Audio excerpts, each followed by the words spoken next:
নমস্কার, আপনাদেরকে স্বাগত। বিশ্ব যোগ দিবস বা যোগা দিবস এবং বিশ্ব সঙ্গীত দিবসের অনেক অনেক শুভেচ্ছা। এই শুভেচ্ছা গোটা দেশবাসীকে জানিয়েছেন দেশের প্রধানমন্ত্রী থেকে শুরু করে প্রত্যেকেই, এবং প্রধানমন্ত্রী সহ বিভিন্ন নেতা মন্ত্রীদের আমরা প্রত্যেক বছরই দেখি যে এই যোগ দিবসে তারা, এই বিশ্ব যোগা দিবসে বিভিন্ন জায়গায় গিয়ে তারা যোগাসন করেন।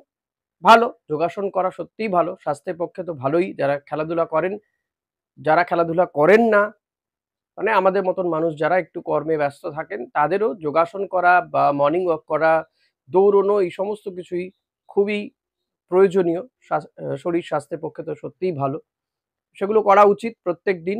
আর বলব, প্রত্যেকদিন একটু সঙ্গীত চর্চা করলেও মন্দ হয় না। কারণ সঙ্গীত আপনাকে অনেক বেশি রিল্যাক্সেশন দেবে। মন ভালো রাখে, প্রাণ ভালো রাখে। যদি আপনি আপনার পছন্দের গান শোনেন, সুদিং গান শোনেন তো।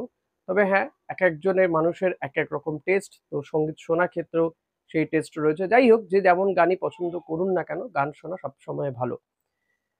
তবে শুধুমাত্র যে শুভেচ্ছা জানিয়েছেন নেতা মন্ত্রীরা তা নয়, বিভিন্ন ক্লাবগুলো মোহনবাগান, ইস্টবেঙ্গল তারাও কিন্তু এই যোগ দিবস বা যোগা দিবসের শুভেচ্ছা জানিয়েছে। ইস্টবেঙ্গল যেমন বিশ্ব সঙ্গীত দিবসের শুভেচ্ছা জানিয়েছে তাদের সোশ্যাল মিডিয়া হ্যান্ডেলে। তো প্রত্যেকেই এই শুভেচ্ছা জানাচ্ছে। তো আপনাদেরকেও আমি এই শুভেচ্ছা জানালাম। ভালো থাকুন, সুস্থ থাকুন, ভালো রাখুন, গান শুনুন। তো চলুন আজকের ভিডিও শুরু করা যাক। ভিডিও শুরুটা করতে হবে এই যোগ দিবসে কিন্তু বিয়োগের খবর দিয়ে শুরু করতে হবে। মানে বিয়োগের দাবির খবর দিয়ে। বাইচুং ভুটিয়া তিনি কল্যাণ চৌবের বিয়োগ চাইছেন। এআইএফএফ প্রেসিডেন্ট পদ থেকে কল্যাণ চৌবে যেন আ পদত্যাগ করেন, সেই দাবি তিনি রেখেছেন। গতকাল আমরা দেখেছি যে কলকাতা প্রেস ক্লাবে, মানে স্পোর্টস জার্নালিস্ট যে প্রেস ক্লাব, সেখানে তিনি সাংবাদিক সম্মেলন করেন এবং সেখানে সাংবাদিক সম্মেলন করে কল্যাণ চৌবেকে একেবারে তুলোধনা করলেন। নানান ইস্যু, দুর্নীতি থেকে শুরু করে এই যে হুটপাট ৪২ লক্ষ টাকা দেওয়া হবে হংকং ম্যাচ জিতলে। মানে কোথাও কোনো পরিকল্পনা নেই। গ্রাসরুট লেভেলে নাকি এআইএফএফ ২ লক্ষ টাকা করে দেয়। তো এই সমস্ত বিষয়গুলো তুলে ধরে একদম প্রত্যেকটা ইস্যু তুলে ধরে তিনি কল্যাণ চৌবের পদত্যাগ দাবি করেছেন এবং বিস্ফোরক সব কথাবার্তা বলেছেন। ইতিমধ্যে আপনারা অনেক জায়গাতে শুনেছেন। আমিও একটা আ ভিডিও দিয়েছি, সেটা দেখতেও পারেন। সেখানে বেশ কিছুটা রয়েছে, সবটা হয়তো নেই।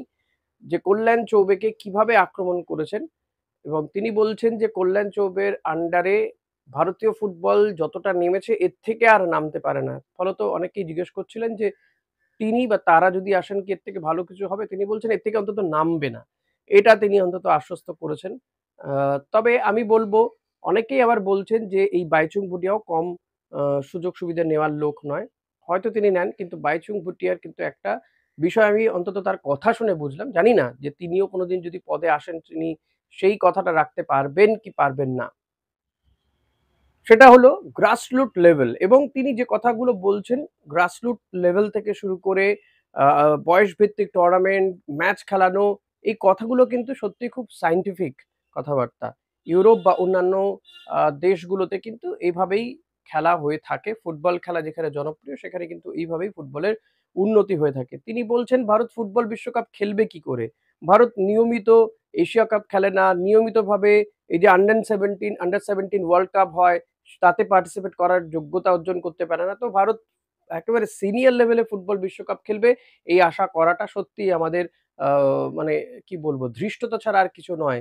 যতদিন পর্যন্ত না ভারত নিয়মিত লেভেলে এশিয়া কাপ খেলবে, মানে যোগ্যতা অর্জন এমনিই করে যাবে। সেই জায়গায় পৌঁছতে হবে ভারতকে, সেই র‍্যাংকে পৌঁছতে হবে এবং আন্ডার 17 ওয়ার্ল্ড কাপটা নিয়মিত খেলতে হবে। অর্থাৎ এই যে বয়সভিত্তিক যে টুর্নামেন্ট গুলো রয়েছে, সেই টুর্নামেন্ট গুলোতে ভারতকে ভালো ফলাফল করতে হবে, এগিয়ে যেতে হবে। গ্রাসরুট লেভেলে বিশ্বমানের কোচ নিয়ে এসে সেখানে কোচিং করাতে হবে। এমনকি কোচেদেরকে ট্রেনিং দিতে হবে। তারপর সেই কোচেরা গিয়ে ট্রেনিং দেবে, সেটা বলছেন। এই নয় কি ভারতের সিনিয়র টিমে আমি বিশ্বমানের একজন কোচ নিয়ে এলাম বা অন্য কোনো দেশ থেকে কোচ নিয়ে এলাম আর ভারতীয় ফুটবল রাতারাতি উন্নতি হয়ে যাবে। তিনি বলছেন এই যে ওসিআই ফুটবলারদের নিয়ে যে কথা হচ্ছে, এই ওসিআই ফুটবলাররা এলেই কি ভারতীয় ফুটবলের উন্নতি হয়ে যাবে? তারা কবে আসবে, কিভাবে আসবে তার কোনো দিশা নেই। অর্থাৎ সম্পূর্ণটাই ফেডারেশন চলছে একেবারে লক্ষ্যহীনভাবে, এবং কল্যাণ চৌবে যা বলছেন, যেটা বলছেন সবটাই মিথ্যে কথা। এর পাশাপাশি আমরা দেখলাম কল্যাণ চৌবে তিনিও কিন্তু এর পাল্টা জবাব দিতে লাফিয়ে পড়লেন। তিনি এআইএফএফ এর মানে যে প্যাড, সেই প্যাডে একটা পোস্ট করেছেন আমরা একেবারে চিঠিতে, যে বাইচুং ভুটিয়া তিনি এই এআইএফএফ এর যে কার্যকরী কমিটি সেখানে তিনি রয়েছেন। তিনি যদি ভালো পরামর্শ দেন সেটা নেওয়ার জন্য কল্যাণ চৌবেরা রাজি। কিন্তু অহেতুক তাকে আক্রমণ করা হচ্ছে, তার বিরুদ্ধে বিষোদ্গার করা হচ্ছে। শুরু থেকেই বাইচুং ভুটিয়া এটা করছেন।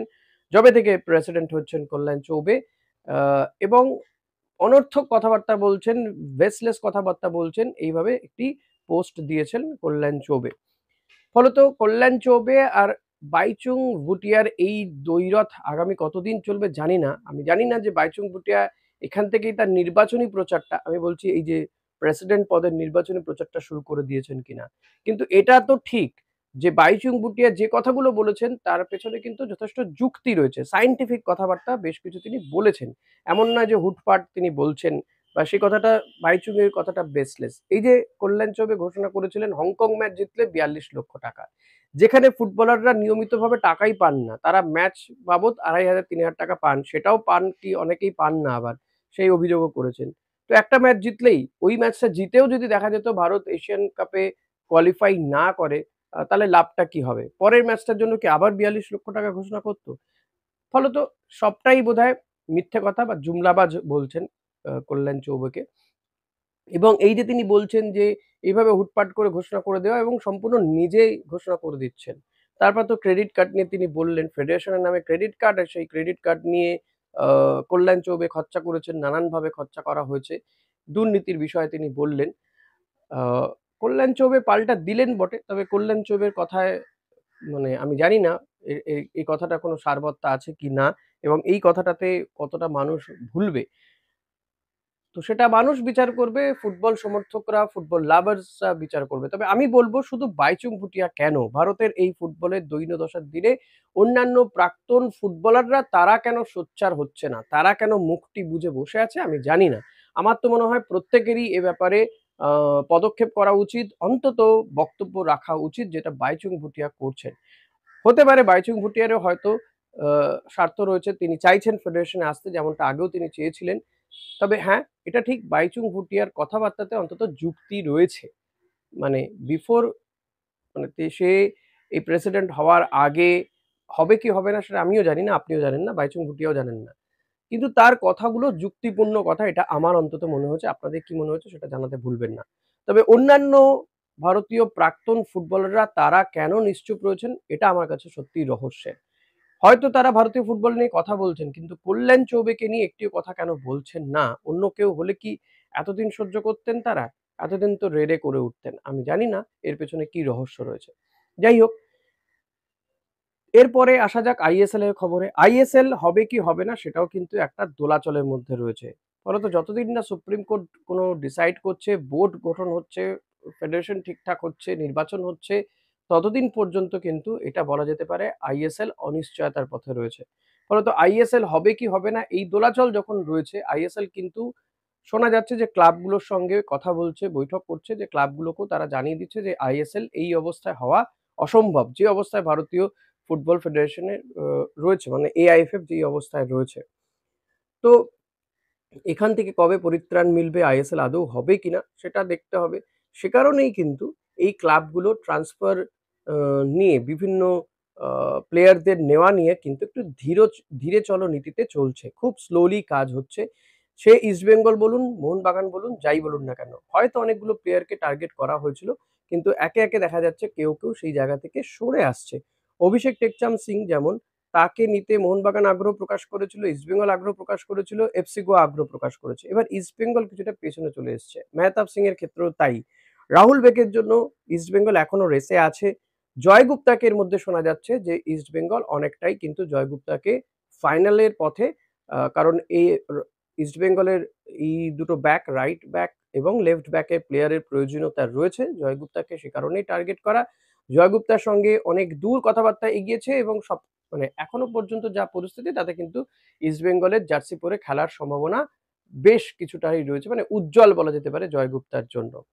লেটস সি কি হয়। আগামী ২-১ দিনের মধ্যে হয়তো বিষয়টা মানে ডিল ডান হয়ে যাবে। তবে ডিল ডানের পথেই জয় গুপ্তার।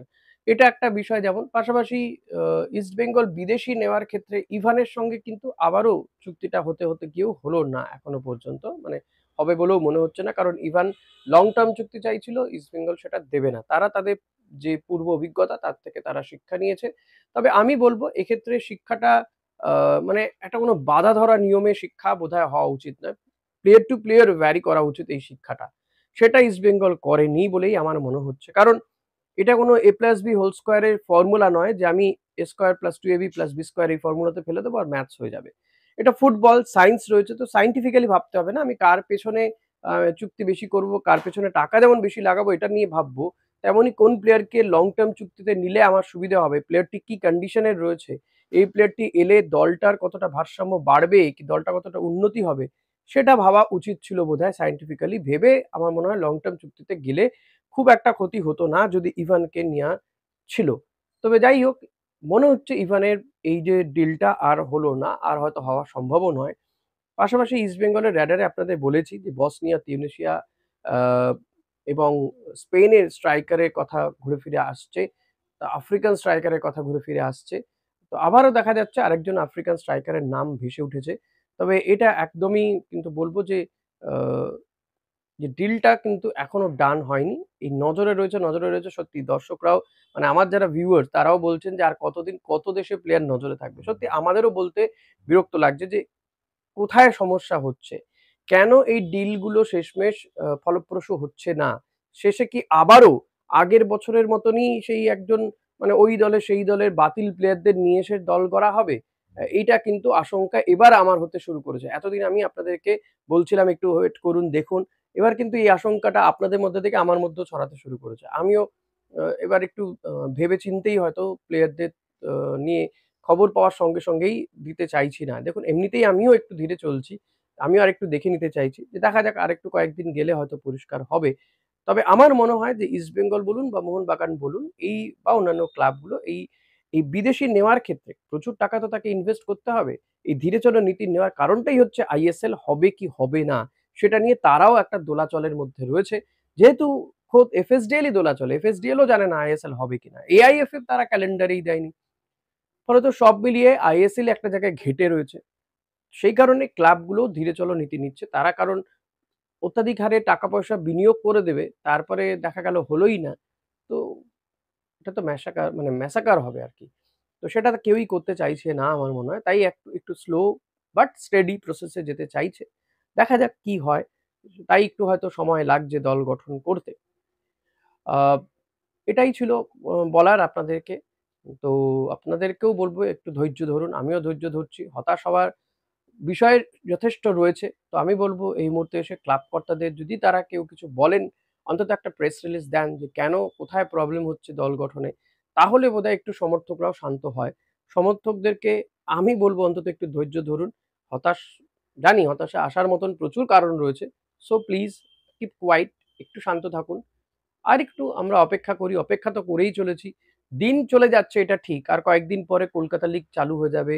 ডুরান্ড কাপের ভবিষ্যৎও কিন্তু ওই তথৈবচই। কারণ আইএসএল এর একাধিক ক্লাব বলেছে ডুরান্ড কাপ খেলবে না। গতকালই আপনাদেরকে জানিয়েছিলাম। যদিও গতকালের ভিডিওটা আপলোড করতে প্রচুর সময় লেগে গেছে। অনেক বেলাতে গিয়ে আপলোড হয়েছে। কারণ নেটওয়ার্কে বিরাট ইস্যু হচ্ছিল। যে কারণে দেখুন ভিডিওটা আমি ভালো ভিউও পাইনি। কিন্তু ওই ভিডিওটাতে অনেক ইনফরমেশন ছিল কিন্তু। আমি দিয়েছিলাম বাট কোনো কারণে আপলোড হতে প্রচুর সময় লেগেছে। আ আমি এর জন্য ক্ষমা প্রার্থী সঠিক সময়ে ভিডিও আপলোড করতে পারিনি বলে। তো আমি আজকে রিকোয়েস্ট করব যে যান ভিডিওটা দেখুন। ইনফরমেশন রয়েছে সেখানে। বসনিয়া স্ট্রাইকারকে নিয়ে আমার একটা আলোচনাও রয়েছে। আ যার দিকে নজর রয়েছে ইস্ট বেঙ্গলের। লেটস সি কি হয়। ইস্ট বেঙ্গল সত্যি কোনো ভালো মানের স্ট্রাইকার এবং ভালো মানের সেন্টার উম ডিফেন্ডার বা সেন্টার ব্যাক নিয়ে আসতে পারে কিনা সেটার দিকে আমাদের নজর থাকবে। এর পাশাপাশি বলব আজকে ভারতের ম্যাচ রয়েছে, মানে আন্ডার 23 র ম্যাচ রয়েছে। ইন্ডিয়া আন্ডার 23 ম্যাচ খেলবে কিরগিজস্তান রিপাবলিকের বিরুদ্ধে। তো ১ম ম্যাচে ভারত হেরে গিয়েছিল। ৩-২ গোলে হেরে গিয়েছিল তাজিকিস্তানের বিরুদ্ধে।